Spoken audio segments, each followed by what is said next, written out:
To the lovers of Naruto and TV, my name is Abraham Pictures.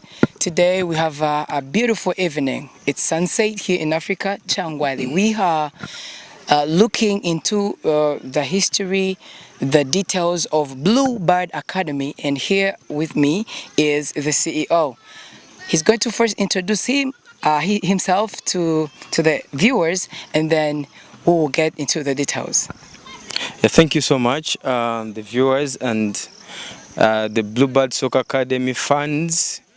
We're here in this wonderful evening coming to a small narrative description of our meeting. So you're welcome. Thank you so much. To save time, today we have a couple of questions that we want to take you through, and you are going to have attention to details because they're a little bit technical.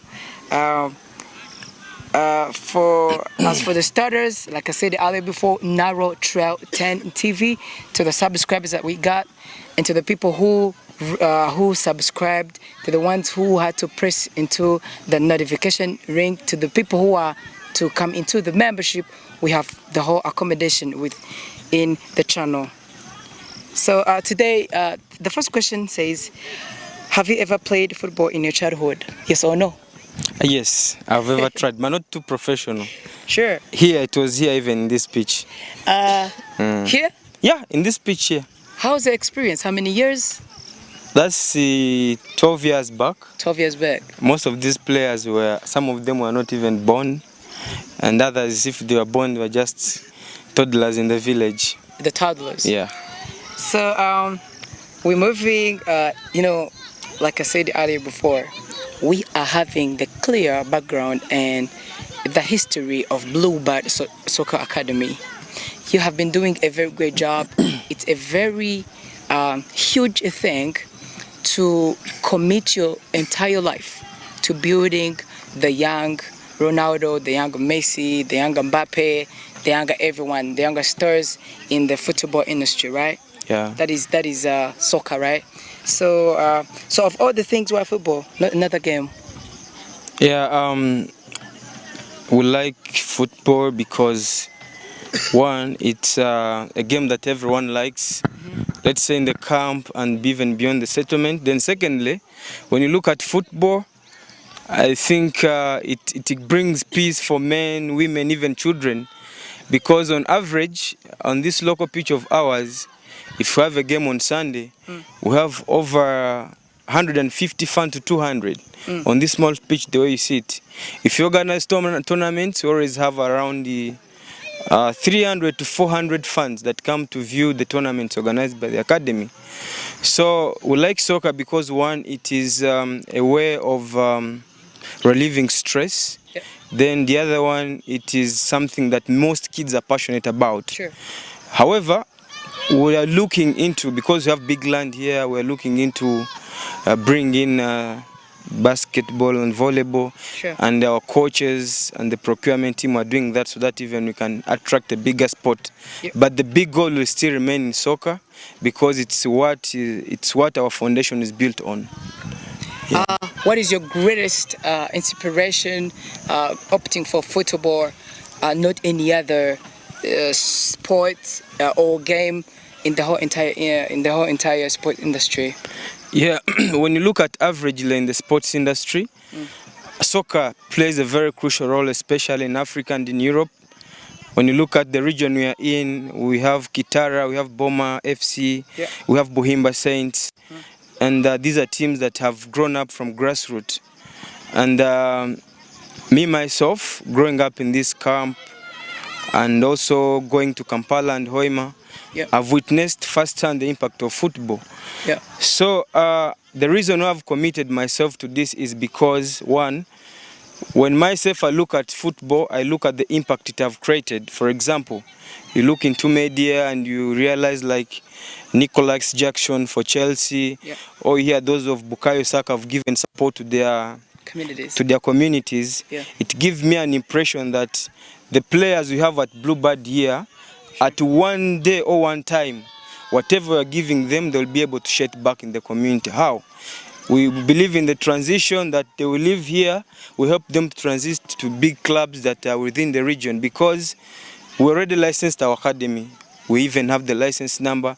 So our players are in the right hands, and whoever players will come here in the right hand, because they will be having automatic promotion to other clubs that will help them even get cash and even get paid and supported in the sport. Absolutely. Yeah. So as the CEO, is there any tremendous progress that you've noticed depending on the time that you have been doing this thing with the younger generation? Yeah, there's a very big progress, because one, managing an academy for young kids for more than 5 years is not easy. Yeah. So our players, most of them, we have grown up with them from childhood. That's what I can say, and none of them have gone. Yeah. And this means that we have been doing a very great work, because when you look at the achievements from the coaches, the external support technical team that we bring in, it is very paramount. Now, when you look at how we started with one coach, but we have come on having 5 coaches at an interval, though some get a little bit pulled because of the payment and responsibilities at home. Sure. But we now have on average around 3 coaches available, and they're doing a very big work.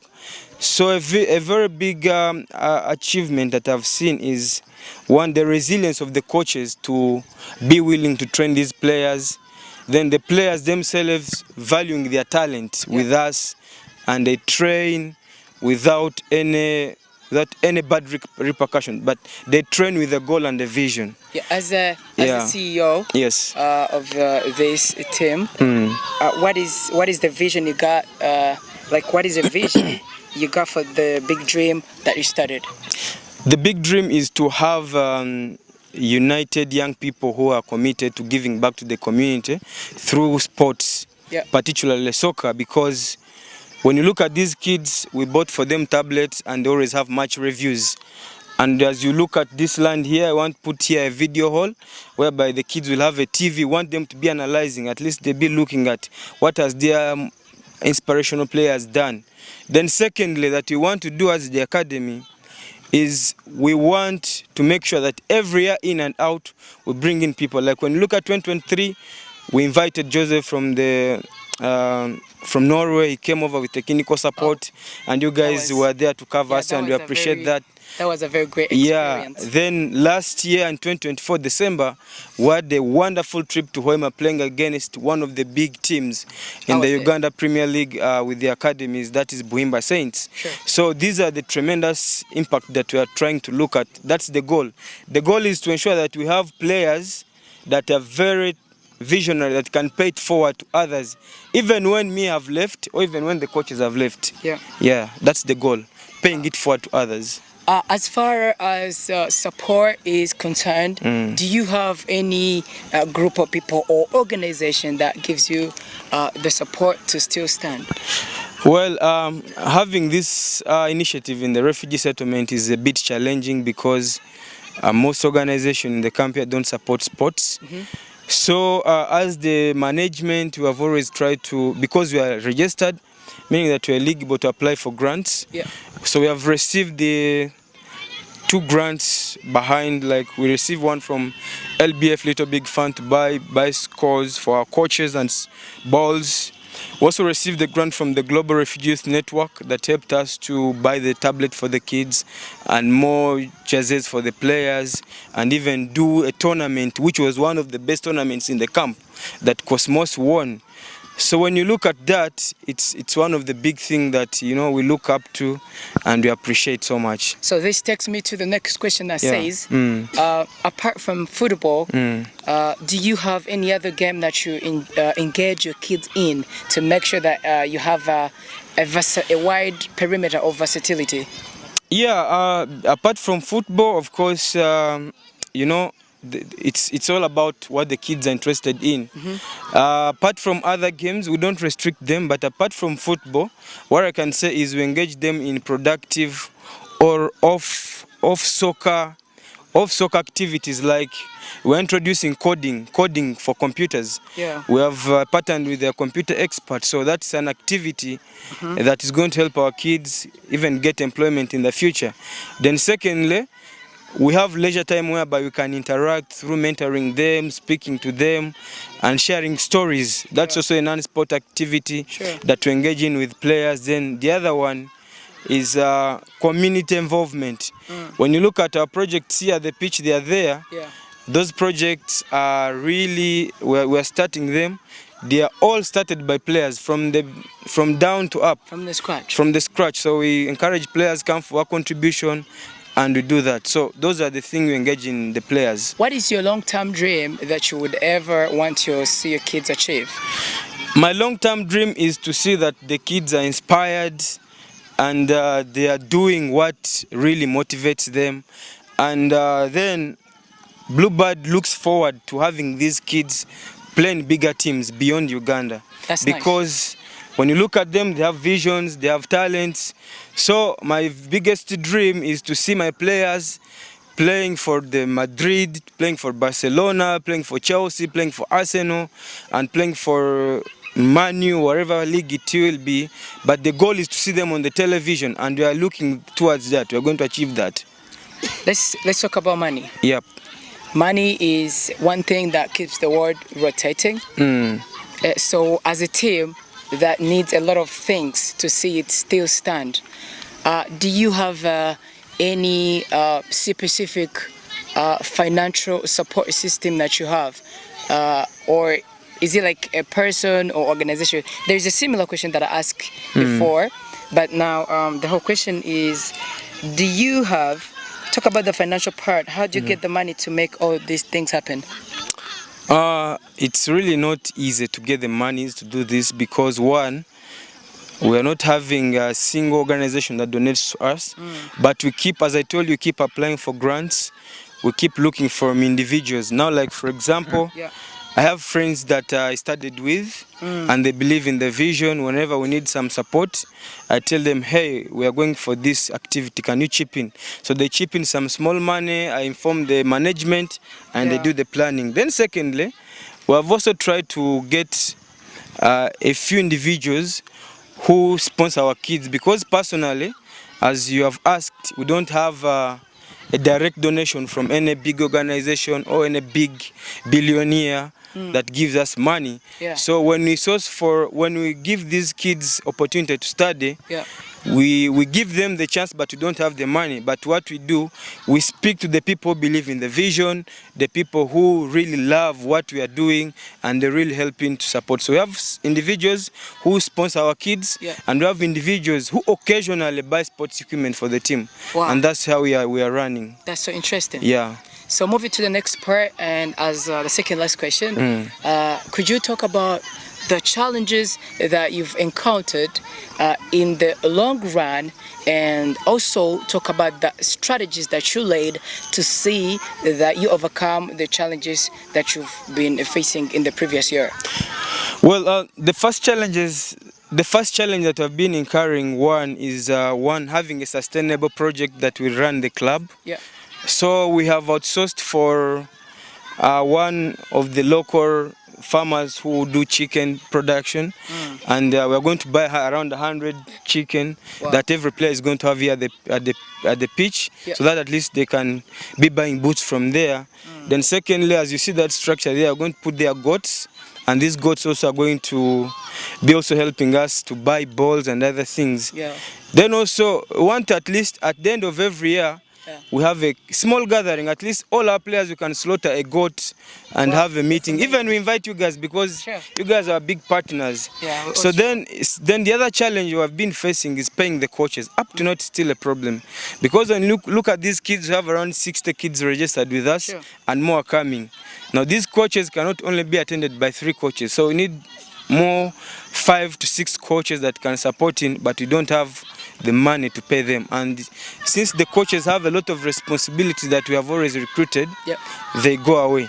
Then the other challenge is one, when you look at the female coach and our program manager, who also does coaching, they don't have licenses, and this January people are going for licensing. So we have been even struggling to raise the money to license them. So those are other big challenges. Now the last challenge is our renovation of the pitch. When you look at it, the pitch is hilly, and for over the years the pitch has always had water. I have the videos, I think I'll share with you. It's really nasty when it rains. We shan't training, we even shift to some place very far to do the training. Sure. Where we did the training with Joseph in Kinaki Itaka. Yeah. So the strategies we have laid is, we have said, one, let us work on those sustainability projects, and also let us look for more friends that will be able to support the academy with the vision, so that at least they can be able to lobby for us funding, or even refer us to the institutions that do similar work that can be able to donate to us. Thank you so much. Yeah. As far as leadership is concerned, how do you manage to keep, or how do you manage to lead this big team of young men and women and their coaches and all the investments? You know, in every leadership, there's always division of labor and division of work. Specialization. There's specialization. So I don't do everything. Yeah. I lead the team, the leadership and the fundraising, but when you look at the program and organization, I give it to others. I give it to others to do that. You get it? So now, the second thing is, leading this team requires a lot of strategizing and logical thinking. So I also do more of reading to see how I can be able to manage this big team, because it's not easy. Yeah. So the reading I do and other things help me to really run the team, and also the consultation. I have mentors also. When I'm challenged, I reach out to my mentors and be like, this one is not going right. So they guide me in the right way to go as a young leader who is coming up. Sure. Yeah. So now at 10 TV today, we managed to come and we talked to the CEO of Bluebird Soccer Academy, and precisely he has illustrated everything in a detailed way. He talked about the challenges, he talked about the financial strategies, he talked about the support system, he talked about a lot of things. And in a few minutes, we are going to have the coaches, where we're going to have to meet the female coach and the male coach. Keep it turned on. We are coming back with the coaches. Keep it up. Okay, once more, like I said earlier before, my name is Abraham Pitches, and here we are. I had the precise session with the coach, with the CEO, and we're having the coaches right here with me. They're gonna start by introducing themselves, and I am studying with the female coach, of course. Women, ladies first. Thank you. My name is Mutesi Zanobia, and I'm the female coach of Bluebird Soccer Academy. Nice to meet you, Mutesi. Yeah, Mutes Abbas is my name. I'm the program manager, but at the same time I do support in coaching as well. Oh, you are namesakes? Yes. Oh, that's cool. Yeah. So, like I said earlier before, I am asking a question and then everybody is submitting their own personal experience. Precisely, have you ever played football in your childhood, or you do this as a profession? I've ever, I grew up in football since primary one. Yeah. So I've moved, and right now I'm scholarship because of football. Wow. Yeah. That's amazing. Him? Yeah, I also have played football in primary school, secondary, and even right now I play on the school team for my university. Yeah. That's so interesting. Yes. How is it like to deal with such kids from different backgrounds and stories, as we know that there are different lives as refugees? How do you deal with kids from different backgrounds, the tribes, the moral conduct? How do you deal with them? Basically, we train them according, not to their tribes, but actually we coach them according to the rules of football. That's why, we don't mess that you just come, you are over from where or where. We just coach them according to the laws of football. Wow. Yeah.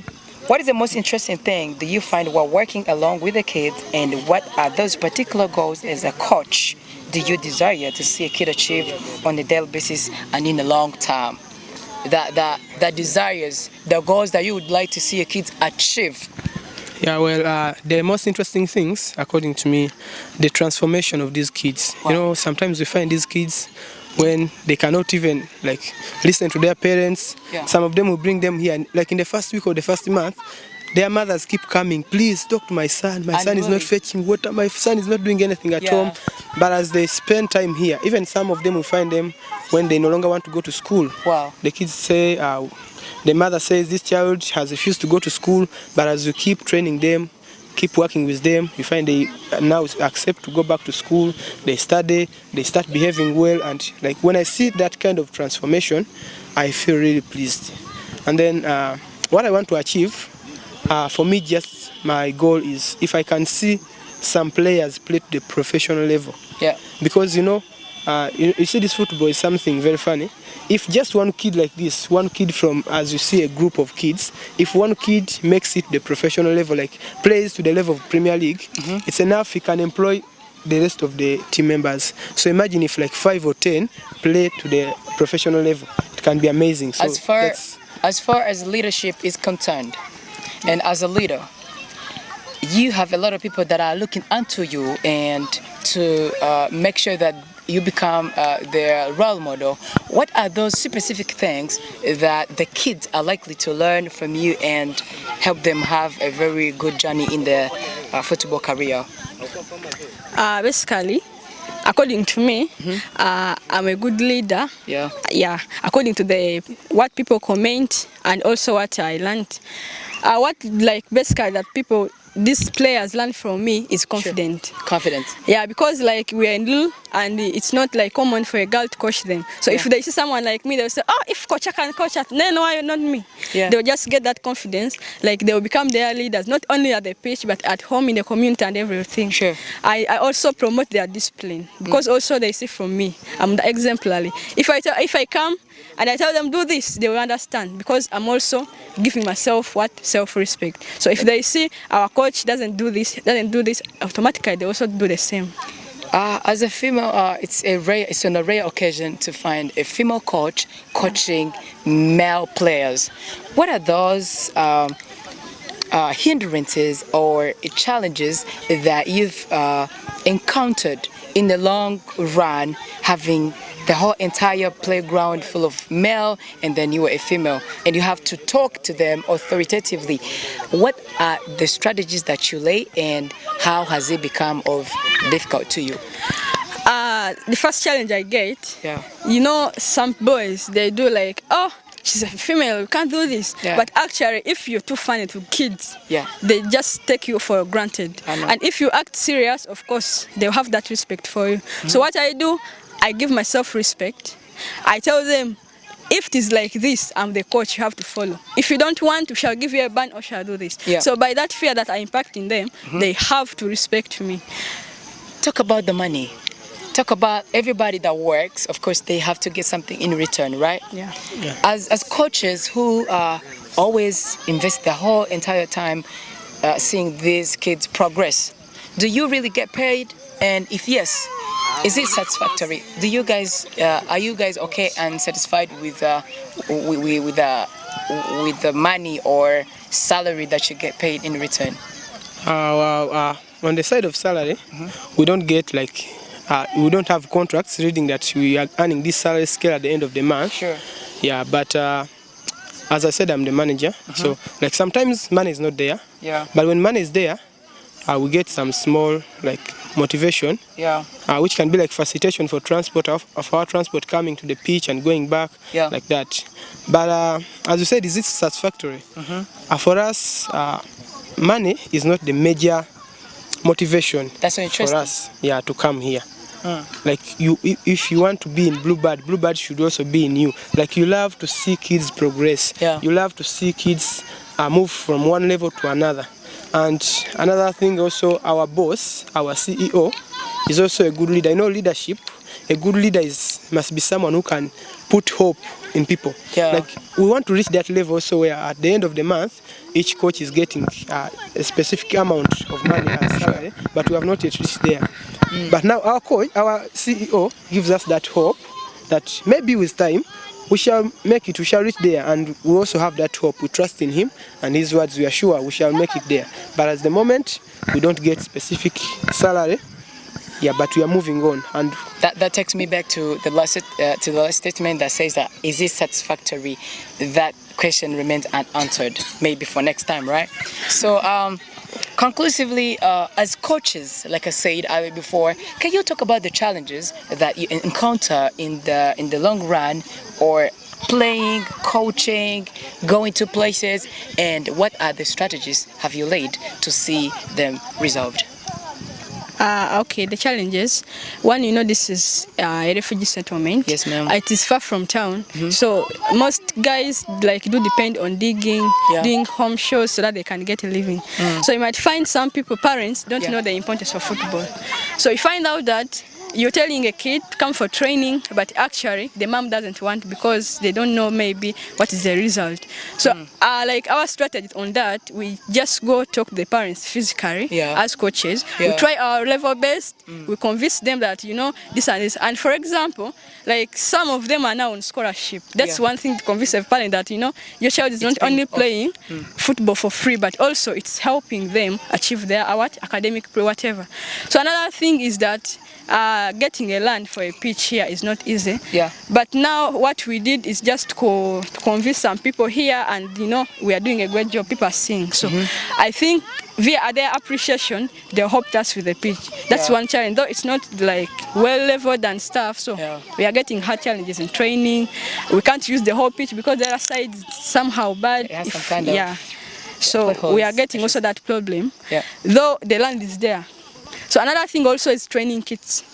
Thus, the strategy we use is just to train with the one which are available, because you can't force which is not there. Yeah. We use the small to let them, You use the available resources. Yeah, the available resources to let them get better in what they want. So we're coming to the end of the coaches session with me, and like I said earlier before, I love the confidence, I love the submission, and the dream to see the young ones win.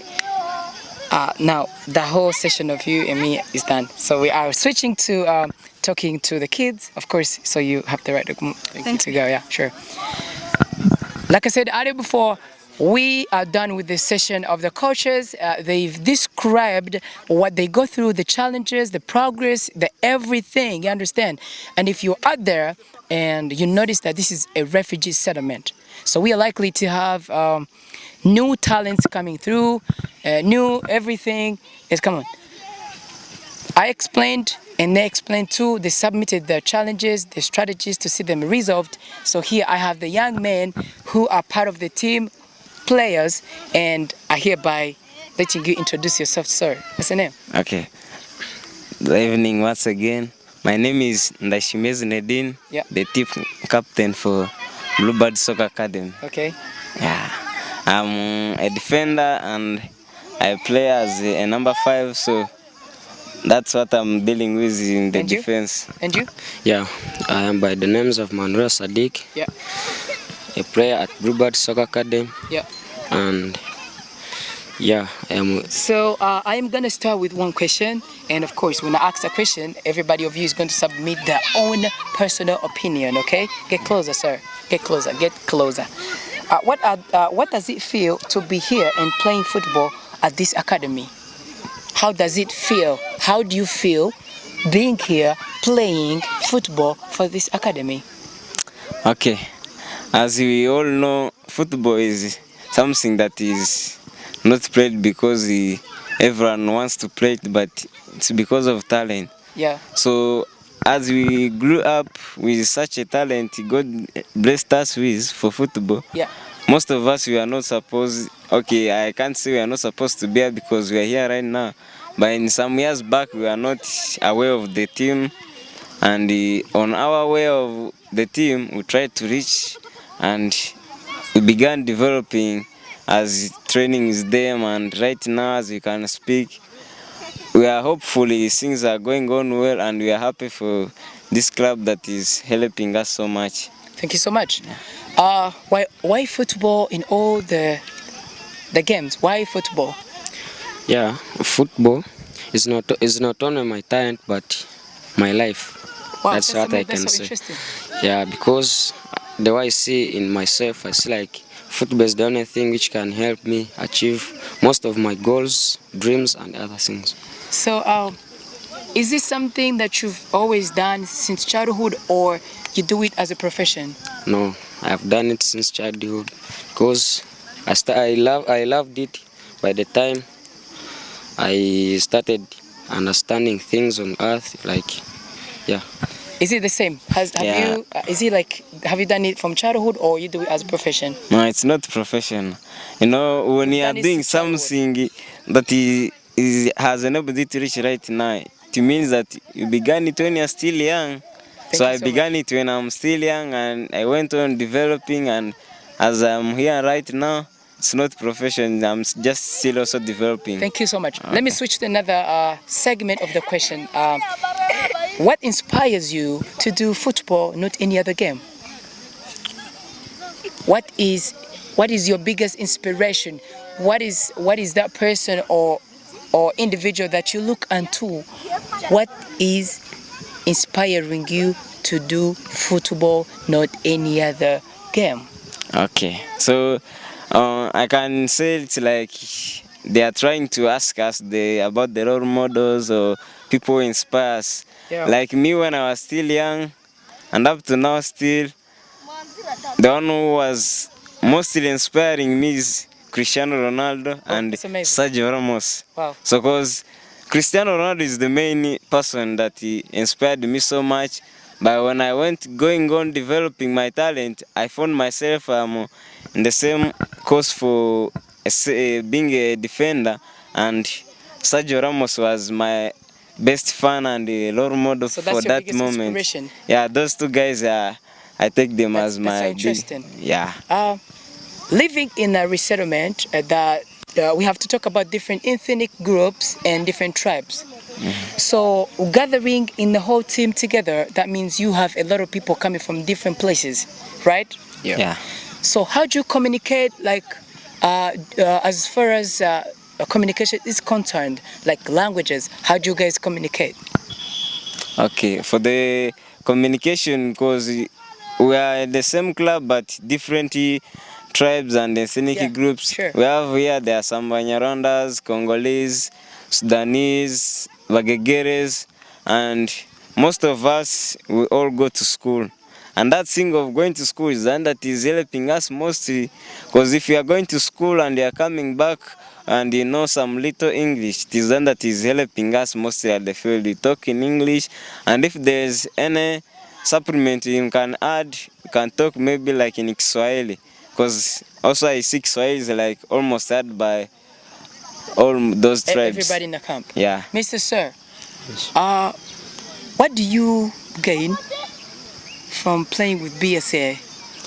Yeah, I gain much because I've created new friends Yeah. from different people and different ethnic groups, tribes, and from far places. Yeah. And another thing, I've gained much experience from the team, and I have been sponsored to a Yeah. very good school within the settlement, That's which so is amazing. known as Cobras Primary School. That's so amazing. And as I talk by now, nothing I'm being demanded there because of the BSA.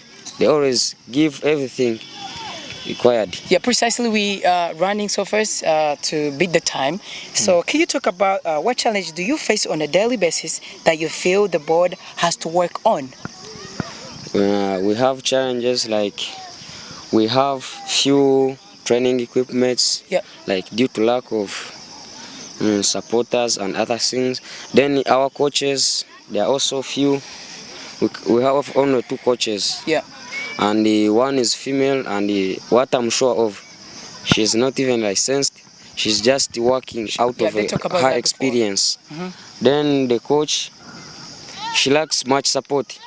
So we need like more 4 coaches to make 6. You're so specific. And some equipments like boots, playing boots, Nice. jerseys, cones, and others. Thank you so much. We are switching. He already talked about his role model. You say it's Sergio Ramos, right? Yeah. So I am switching the microphone to you. Can you tell us your biggest role model in the football industry? Yeah, my biggest role model is Lionel Messi. Lionel Messi. Yeah, a man from Argentina. Why? That man has made football famous Yeah. all over the world. And that's why I like him. Has made many academies in his country, and he has made many amazing things within the world. How do you manage to play football and add it up with books? His books. Yeah. Yeah, okay. Because like me personally, I've grown up on scholarships for football. Yeah. Because I grew up with the talent of football. Yeah. I began my primary at Cobras. I reached at Cobras secondary also, and I'm still going on. Hopefully this year I'm finishing my senior 4, and That's so great. the cost for football and the books is not so challenging to don't who can manage time, because like if it is like school time and I'm in boarding, I can do all those activities done at school. When it reaches evening time for games, I have to go and train like for 2 hours or an hour. Before you describe it, Yeah. is there any magic or specific method that you use or to win or progress in all of them, or you have some kind of, you are so genius upstairs? Is there any specific method that you use to make sure that you keep all together on the same pace? Any method? Yeah, what I can help him on is that what I know, even what I do, I have my own self timetable, which contains all things that I look forward to achieve. One of them is soccer, academics, and other different things, home course, and others. Then to manage all those, I have my own timetable. Wow, that's amazing. Like maybe that timetable, it does not work during holidays, because school is few. In holidays, I only revise in the evening, like after training, like at 8 p.m. After training and after bathing, then like when we are at school, the time is going on. I go at school at the 5 a.m. We come back at 5 p.m. in the evening. Then we go for training. We come back at 6:30. Then I look for other things to do, like home course. Thank you for giving me the entire details of how you manage to read books and still progress in football. But as we come to the enclosure of the whole interview, I would like you to talk about, if you had a chance to ask for something that you feel can help your talent be boosted to another level, what would it be? Me, like, if I want my football to be boosted to another level, I'd like people like these BSM managers, coaches, and whatsoever. I'd like them to give me much exposure to different areas outside the camp, like to visit those big schools, teams, to see different coaches and Then another thing is like giving me connections to other teams. Like I go and train there like for a few moments, I reach there, I see how they do much from us. And you bring the knowledge back home. Like the experience I get from that side, I bring it here, I use it. Then these other fellows of mine, they also gain from me. So Mr. Sir Sergio Ramos is role model. Sergio Ramos is your role model, like you said earlier before. How ready are you to welcome the support, or if there is anybody willing to support you, to see you win, to see you show a tremendous progress in the whole entire football and your members are large? How ready are you? Yeah, right now I'm ready. So any support I can get, so long as it will enable me to go on with my soccer and studies, I'm ready for it. So and I hope I can do everything so that I can achieve my goals. Thank you so much. It's been nice to meet you. Nice to meet you too. Yeah, thank you for showing up and describing how you feel about the thing that would like to boost your dream. Thank you so much. My name is Abraham. Pictures, of course, I've had the coach, I've had the CEO and the players, and they've clearly showed up how willing they are to see their talent boosted and to see the whole community be on a whole another level. Narrow Trail 10 TV, see you in another interview. Blaze up.